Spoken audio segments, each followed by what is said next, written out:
घटना हुई, आप कौन उसमें सम्मिलित थे सर? देखिए, दिनांक 10/11 की रात्रि में ये थाना रामपुर मथुरा क्षेत्र में एक बहुत ही जघन्य आपराधिक घटना घटित हुई थी, जिसमें एक ही परिवार के 6 लोगों की हत्या कर दी गई थी।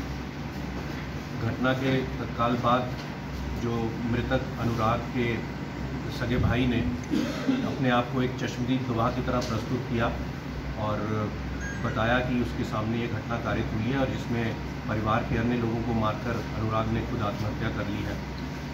इसके बाद सायंकाल में ही पोस्टमार्टम के बाद जो तथ्य सामने आए उससे ये बात स्पष्ट हो गई कि ये एक हत्या का मामला था, जिसमें 6 के 6 लोगों की हत्या की गई थी।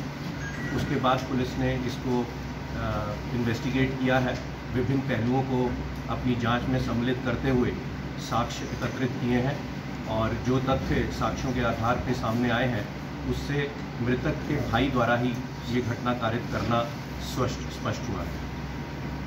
क्या वजह रही? कुछ क्या वजह रही?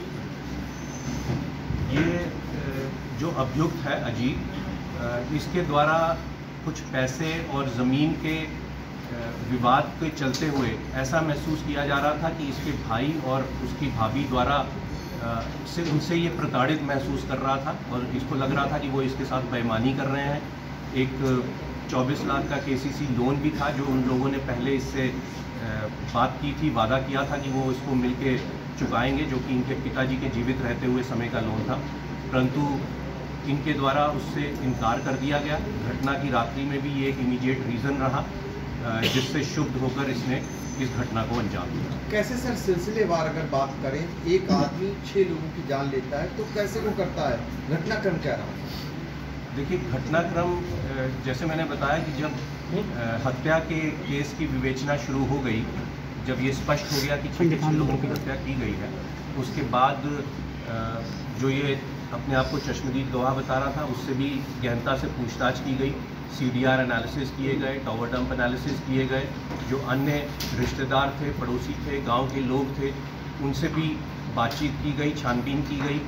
जो प्रदर्श घटनास्थल पर बरामद हुए, जो कुछ दस्तावेज भी बाद में विवेचना में प्राप्त किए गए, उनसे ये स्पष्ट हुआ कि अभियुक्त अजीत द्वारा स्वयं ही इस घटना को कारित किया गया है।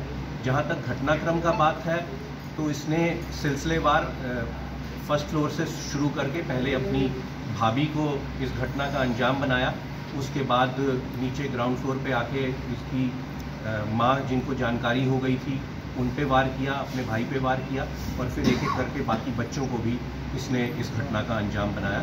जो विस्तृत इसके बयान हैं उनकी हमने सत्यापन अन्य जो साक्ष्य हैं उनके आधार पे करा लिए हैं और तदनुसार हम आगे विधिक कार्रवाई करें। सर, ये सबको मारने के लिए पहले से ही प्लान अपना एक दिन बना लिया था या फिर कोई साक्ष्य न बचे इसलिए मार दिया सब कुछ?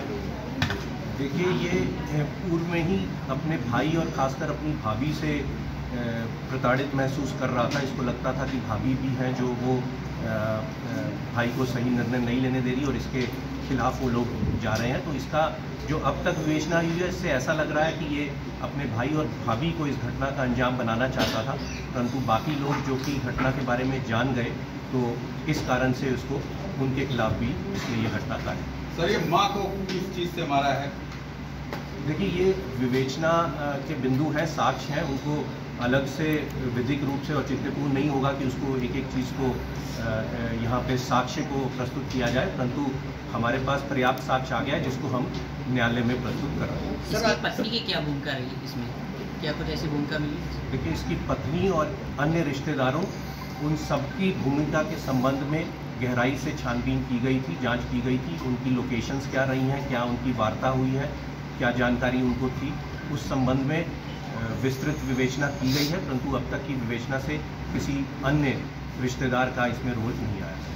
इस घटना में सर कितने लोग और लोग शामिल हैं? एक ही के द्वारा घटना की गई कि और लोग भी इसमें शामिल हैं? जैसा कि मैंने बताया कि जो अब तक विवेचना की गई, जो साक्ष्य एकत्रित किए गए हैं, जो तथ्य सामने आए हैं और जो प्रदर्शन